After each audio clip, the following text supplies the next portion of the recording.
Let us go then, you and I, when the evening is spread out against the sky like a patient etherized upon a table. Let us go through certain half-deserted streets, the muttering retreats of restless nights in one-night cheap hotels, and sawdust restaurants with oyster shells, streets that follow like a tedious argument of insidious intent to lead you to an overwhelming question. Oh, do not ask what is it. Let us go and make our visit. In the room the women come and go, talking of Michelangelo. The yellow fog that rubs its back upon the window panes, the yellow smoke that rubs its muzzle on the window panes, licked its tongue into the corners of the evening, lingered upon the pools that stand in drains, let fall upon its back the soot that falls from chimneys, slipped by the terrace, made a sudden leap, and seeing that it was a soft October night, curled once about the house and fell asleep. And indeed there will be time for the yellow smoke that slides along the street, rubbing its back upon the window panes. There will be time to prepare a face to meet the faces that you meet. There will be time to murder and create, and time for all the works and days of hands that lift and drop a question on your plate. Time for you and time for me, and time yet for 100 indecisions and for 100 visions and revisions before the taking of a toast and tea. In the room the women come and go, talking of Michelangelo. And indeed there will be time to wonder, do I dare, and do I dare? Time to turn back and descend the stair with a bald spot in the middle of my hair. They will say, how his hair is growing thin.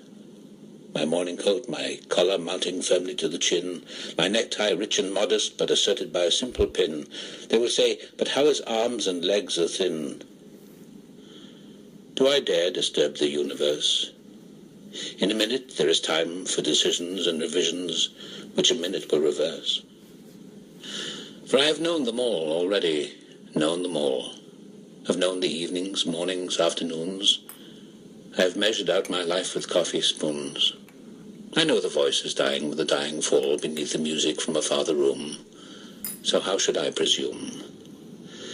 And I have known the eyes already, known them all. The eyes that fix you in a formulated phrase. And when I am formulated, sprawling on a pin, when I am pinned and wriggling on the wall, then how should I begin to spit out all the butt ends of my days and ways? And how should I presume? And I have known the arms already, known them all, arms that are braceleted and white and bare, but in the lamplight downed with light brown hair. Is it perfume from a dress that makes me so digress? Arms that lie along a table or wrap about a shawl. And should I then presume? And how should I begin?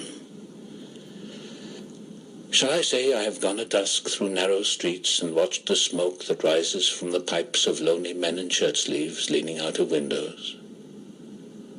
I should have been a pair of ragged claws scuttling across the floors of silent seas.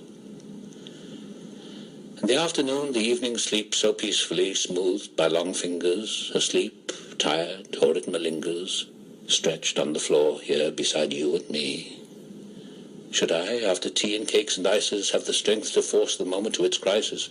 But though I have wept and fasted, wept and prayed, though I have seen my head, grown slightly bald, brought in upon a platter, I am no prophet, and here's no great matter.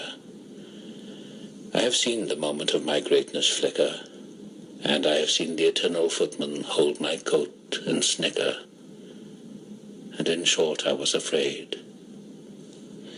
And would it have been worth it after all, after the cups, the marmalade, the tea, among the porcelain, among some talk of you and me?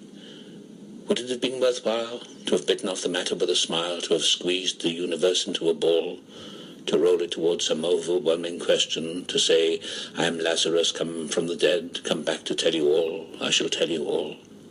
If one, settling a pillow by her head, should say, that is not what I meant at all. That is not it at all. And would it have been worth it after all? Would it have been worthwhile, after the sunsets and the dooryards and the sprinkled streets, after the novels, after the teacups, after the skirts that trail along the floor, and this, and so much more? It is impossible to say just what I mean, but as if a magic lantern threw the nerves and patterns on a screen, would it have been worthwhile if one, settling a pillow or throwing off a shawl, and turning toward the window should say, "That is not it at all. That is not what I meant at all. No, I am not Prince Hamlet, nor was meant to be. I'm an attendant lord, one that will do to swell up progress, start a scene or two, advise the prince, no doubt an easy tool, deferential, glad to be of use, politic, cautious and meticulous, full of high sentence, but a bit obtuse. At times, indeed, almost ridiculous, almost at times the fool. I grow old, I grow old. I shall wear the bottoms of my trousers rolled. Shall I part my hair behind? Do I dare to eat a peach? I shall wear white flannel trousers and walk upon the beach. I have heard the mermaids singing each to each.